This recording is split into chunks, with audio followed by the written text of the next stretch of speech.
It had been a long week for Emily. Juggling work as a nurse and the stresses of raising a 17-year-old son, Ethan, on her own since her divorce, she felt like she was constantly running on empty.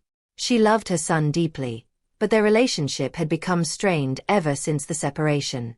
Ethan, once a bright and loving boy, had grown distant, his teenage angst a wall between them. That Friday evening, Emily was grateful for a quiet night at home. She climbed into bed, hoping for some much-needed rest.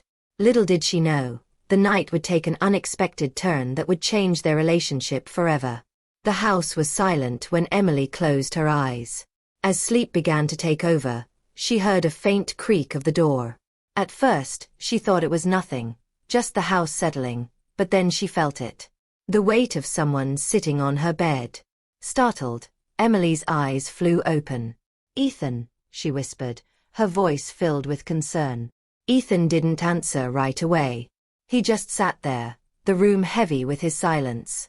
Emily's heart raced. Was something wrong? Finally he spoke, his voice low and uncertain. "I don't know who else to talk to, Mom." A sense of dread and confusion washed over Emily.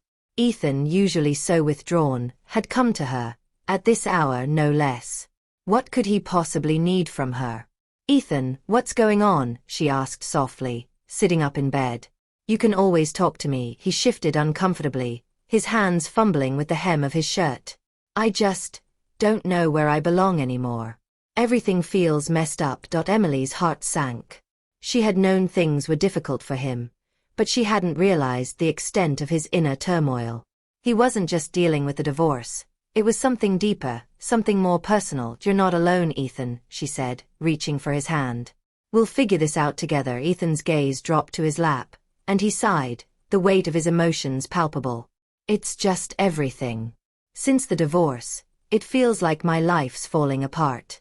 I don't know how to fix it, and I don't know who I even am anymore." Emily's heart ached for him. She had always tried to shield him from the worst of it. The fights, the separation, the emotional roller coaster. But this was a side of Ethan she hadn't seen in a long time. She wanted to take away his pain, to make everything better, but she knew that wasn't realistic. This was something he had to process himself.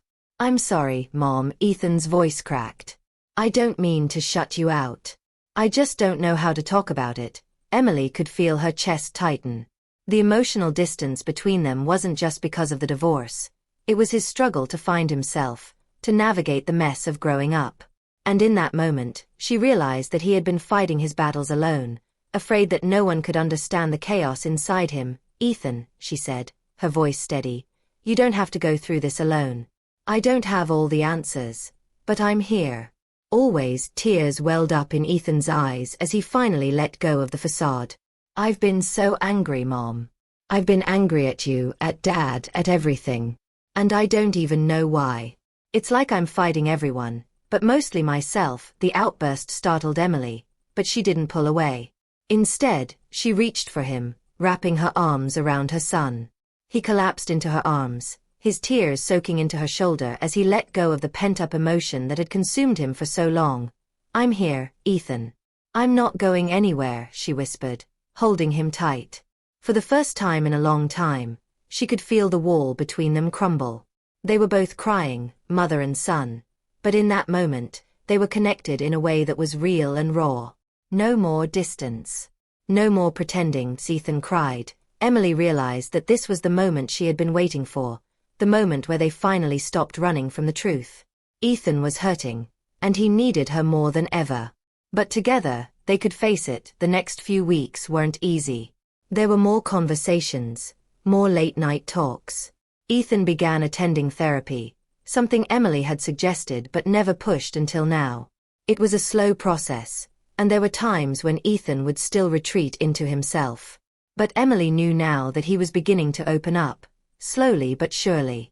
Their relationship didn't magically heal overnight, but the moment that had started with confusion and distance had opened the door to a new chapter. Emily wasn't just a mother. She was a partner in his healing, someone he could trust, someone who would fight for him. And Ethan, for the first time in a long time, began to feel like he had a place to belong.